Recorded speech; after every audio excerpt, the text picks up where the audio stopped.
सुनवाई खत्म हो चुकी है। सीजीआई ने याचिकाकर्ताओं से कहा कि 23 लाख से ज्यादा छात्रों के हितों को देखना होगा, छात्रों के खर्च और मेहनत को देखना होगा, सब देखकर ही उचित निष्कर्ष तक पहुंचना होगा।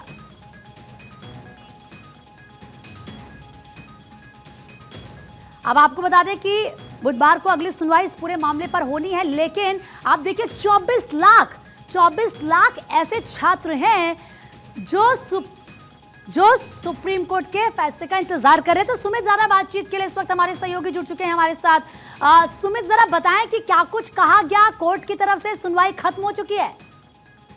देखिए, फिलहाल अभी ऑर्डर डिक्टेट किया जा रहा है, यानी कि सीजीआई अभी ऑर्डर लिखवा रहे हैं।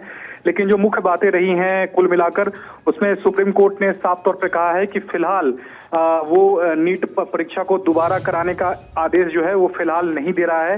हालांकि सुप्रीम कोर्ट ने कई सवालों के जो जवाब हैं वो याचिकाकर्ता और केंद्र सरकार और के साथ साथ एनटीए से जवाब मांगा है।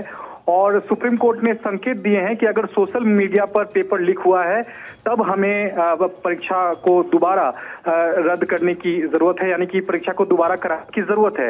हालांकि आज सुनवाई के दौरान सुप्रीम कोर्ट ने यह भी कहा है कि इस पूरे मसले को लेकर 23 लाख से भी अधिक छात्रों के भविष्य का सवाल है और ऐसे में पेपर लीक जो है एक सीमित दायरे तक हुआ है तो दोबारा परीक्षा कराने का हम आदेश नहीं देंगे। लेकिन सुप्रीम कोर्ट ने यह जरूर कहा है कि अगर बड़े पैमाने पर अगर पेपर लीक हुई है तो हमें मजबूरन पेपर लीक को देखते हुए दोबारा परीक्षा कराने का आदेश जो है वो हम दे सकते हैं। फिलहाल इस मामले की जो अगली सुनवाई है उसकी तारीख जो है लगभग तय कर दी गई है।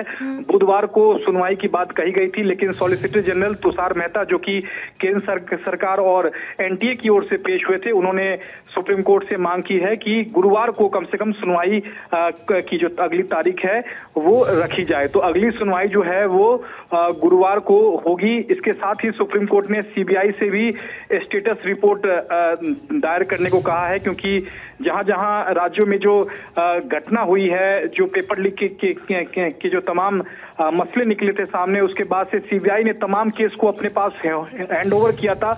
उस मसले को भी लेकर जो है तमाम जांच की जो स्टेटस रिपोर्ट है वो सीबीआई को सौंपनी होगी।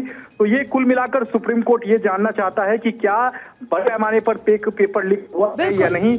इसको लेकर तमाम सवाल जो हैं वो याचिकाकर्ता के साथ। ठीक है सुमित, बिल्कुल आपने सही कहा, क्योंकि ये सीजीआई की तरफ से कहा गया कि इस बात को तो माना जाए कि पेपर लीक हुआ है, लेकिन किस पैमाने पर ये लीक हुआ है ये जांच का विषय है। सुमित, बहुत बहुत शुक्रिया।